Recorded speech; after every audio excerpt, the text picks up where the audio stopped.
बटू विनायक, जिसने कभी अपनी ज़िंदगी में सिर्फ किताबें और कंप्यूटर स्क्रीन की दुनिया देखी थी, अब एक ऐसे ग्रह पर खड़ा था जहां हर सांस एक चुनौती थी।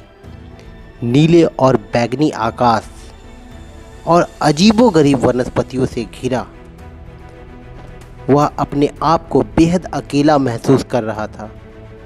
उसके हाथ में वो चमकता हुआ डिवाइस अभी भी था, जिसकी कंप्यूटरकृत आवाज़ उसे योद्धा कहकर बुला रही थी।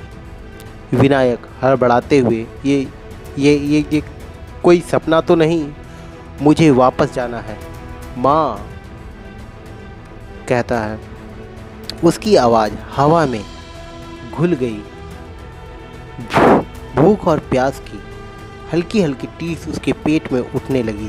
धरती पर जहाँ पानी का नल और खाने की दुकानें हर कोने पर थी, यहाँ हर चीज़ एक संघर्ष लग रही थी। उसने चारों ओर देखा। जमीन पर सूखी लाल मिट्टी थी और कुछ ऐसे पेड़ थे जिनके पत्ते बिल्कुल नुकीली धारदार कांटे की तरह थे। दूर से एक तेज चीख सुनाई देती है। विनायक चौंक जाता है। ये क्या है? तभी झाड़ियों के बीचों बीच कुछ हलचल होने लगती है।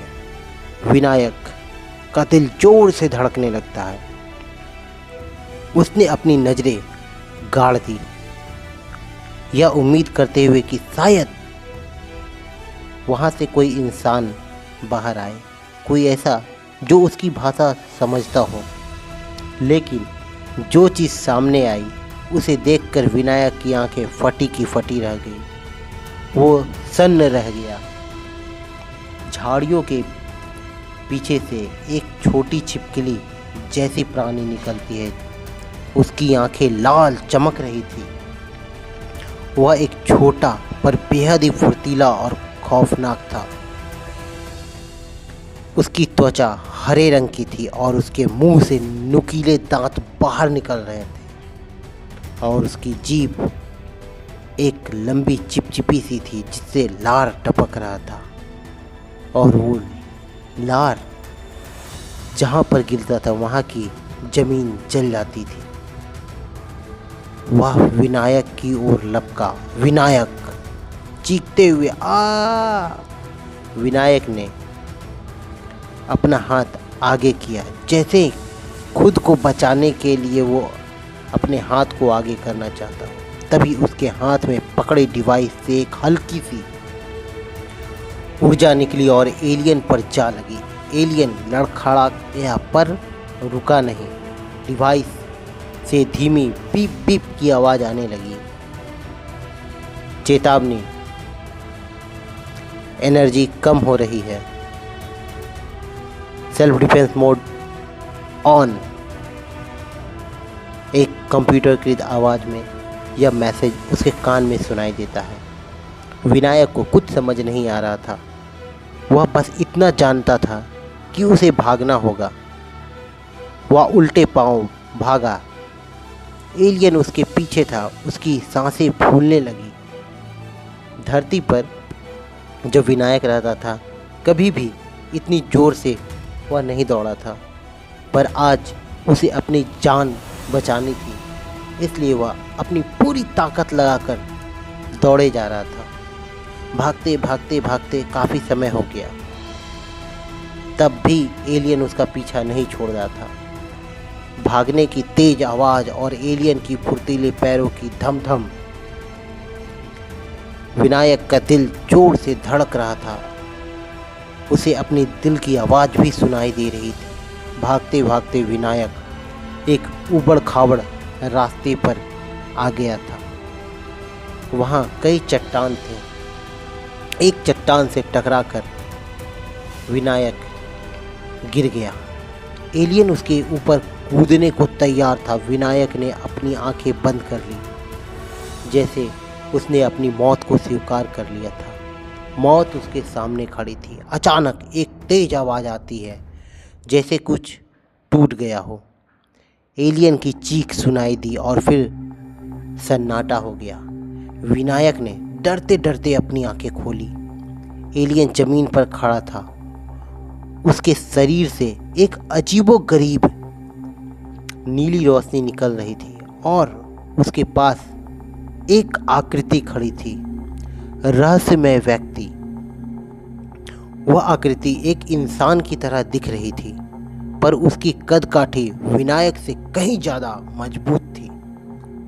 उसके शरीर पर धातु का एक कवच था और उसके हाथ में एक चमकता हुआ डंडा, जिसे अभी अभी उसने उस एलियन को मारा था। उससे एक अजीब सी ऊर्जा निकल रही थी जो कि नीले रंग की थी। वो अजनबी गहरी आवाज में पूछता है, क्या तुम ठीक हो नौजवान? तुम यहाँ अकेले क्या कर रहे हो? और हाँ, तुम्हारा डिवाइस काफ़ी पुराना मॉडल का दिख रहा है। विनायक हकलाते हुए, हाँ हाँ हाँ, मैं नहीं जानता मैं यहाँ कैसे आ गया हूँ। आप कौन हैं? अजनबी ने एलियन की ओर देखा और अब एक चमकीले नीले क्रिस्टल में बदल रहा था। उसने झुककर क्रिस्टल उठा लिया। ये तुम्हारे पहले शक्ति बिंदु है। अगर तुम इन्हें इकट्ठा करना सीखो तो तुम्हारे लिए बेहतर होगा। ऐसे मेरा नाम जेरॉन है और यह ग्रह जेनो है, जेनो। और तुम मेरे दोस्त, लगता है तुम यहाँ भटक गए हो। जेरॉन की आंखों में एक अजीब सी चमक थी, जैसे वह विनायक में कुछ देख रहा हो जो विनायक खुद भी नहीं जानता था। विनायक को एहसास हुआ कि उसकी ज़िंदगी का सबसे बड़ा रोमांच अभी अभी शुरू हुआ है। उत्सुकता में विनायक ने उस इंसान से पूछा। अभी भी विनायक सदमे में था। एक पल पहले मौत उसके सामने थी और अगले ही पल एक अजनबी ने उसे बचा लिया।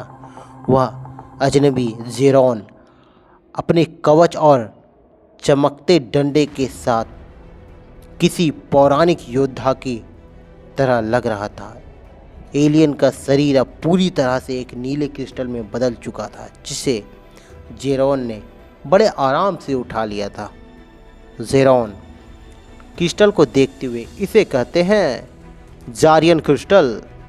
यह जैसा तुम इसे शक्ति बिंदु समझ सकते हो। जेनो पर ये हमारी करेंसी, हमारी ताकत और हमारे अस्तित्व का आधार ये क्रिस्टल है। विनायक कुछ समझा नहीं। उसने पूछा, शक्ति बिंदु मतलब? इस एलियन को मारकर ये क्रिस्टल मिला है तुम्हें? जेरॉन ने कहा, हाँ बिल्कुल बिल्कुल, जेनो की यही सच्चाई है। नौजवान, जीवित रहने के लिए तुम्हें इन एलियन से लड़ना होगा और लड़ने के लिए तुम्हें शक्ति चाहिए जो इन क्रिस्टल से मिलती है। तुम इन एलियन को मारोगे तो तुम्हें अलग अलग प्रकार के क्रिस्टल मिलेंगे और उनसे तुम्हारी शक्ति बढ़ेगी। विनायक कुछ बातें समझ रहा था। जेरॉन ने विनायक को अपने साथ आने का इशारा किया। विनायक बिना कुछ कहे उसके पीछे पीछे चल पड़ा। उसके मन में हजारों सवाल थे, पर भूख और थकान ने उसकी जबान पर ताला लगा दिया था। वे कुछ दूर चले जहाँ एक छोटी सी गुफा थी जो कुछ हद तक सुरक्षित लग रही थी। गुफा के अंदर हल्की हल्की रोशनी और बाहर की तुलना में थोड़ी गर्माहट थी। जेरॉन, तुम थोड़ी देर सुरक्षित हो। इस ग्रह पर खुले में रात बिताना आत्महत्या के बराबर है, खास करके तुम्हारे जैसे नौसिखियों के लिए। विनायक कहता है, नौसिखिया? आप कौन हैं? आप कौन हैं? और ये जेनो क्या बला है? मुझे यहाँ से निकलना है, मुझे अपने घर वापस जाना है, विनायक ने कहा। जेरॉन शांत भाव से, तुम वापस नहीं जा सकते, कम से कम अभी तो नहीं। जिस डिवाइस ने तुम्हें यहाँ खींचा है वह एक पोर्टल एक्टिवेटर है। एक बार यहाँ आने के बाद वापसी का रास्ता खोजना आसान नहीं होता। मैंने भी सालों पहले कोशिश की थी। जेरॉन ने अपनी कहानी सुनानी शुरू की। वह भी किसी दूसरे ग्रह से आया था और विनायक की तरह ही उसे भी जेनो ने अपनी ओर खींचा था। यहाँ आने के बाद उसे पता चला कि जेनो कोई साधारण ग्रह नहीं है। यह एक ऐसा केंद्र है जहाँ ब्रह्मांड के विभिन्न कोनों से योद्धा खींचे जाते हैं। जेरॉन इस ग्रह पर जीवन का एक ही नियम है, कहता है, सर्वाइवल ऑफ द फिटेस्ट। यहाँ के एलियंस जिन्हें हम जेनोन कहते हैं, उनकी कोई एक प्रजाति नहीं है। यहाँ कई प्रजातियाँ हैं।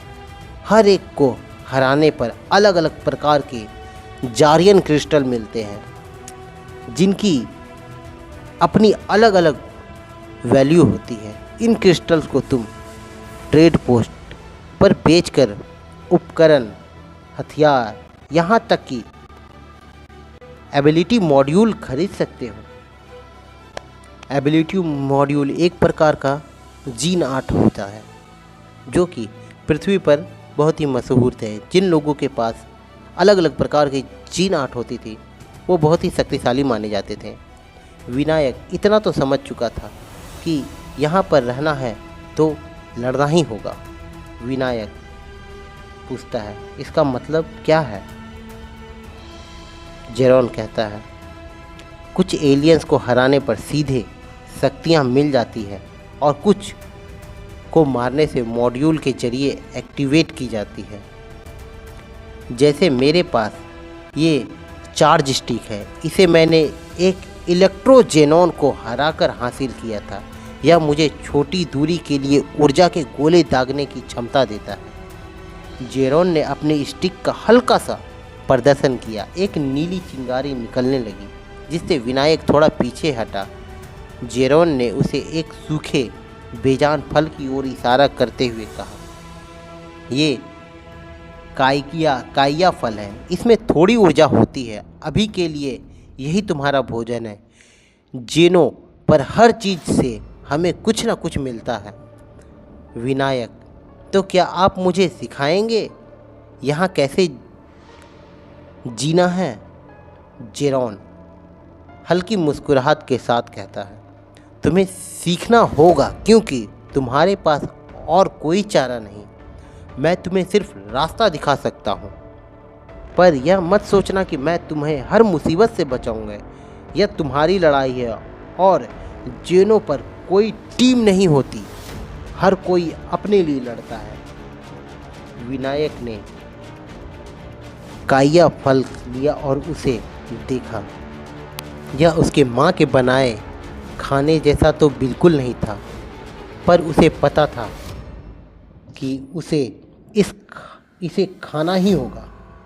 उसे जेरॉन की आंखों में देखा। उस पल उसे एहसास हुआ कि जिंदगी का सबसे बड़ा सफ़र बस शुरू ही हुआ था। एक शून्य से शुरू होकर उसे हीरो बनना था या फिर इस अनजान ग्रह की मिट्टी में मिल जाना था। विनायक का दृढ़ संकल्प भरा चेहरा, दूर से एलियन की आवाज़ आती, पर अब विनायक की आंखों में डर की बजाय चुनौती और चमक थी।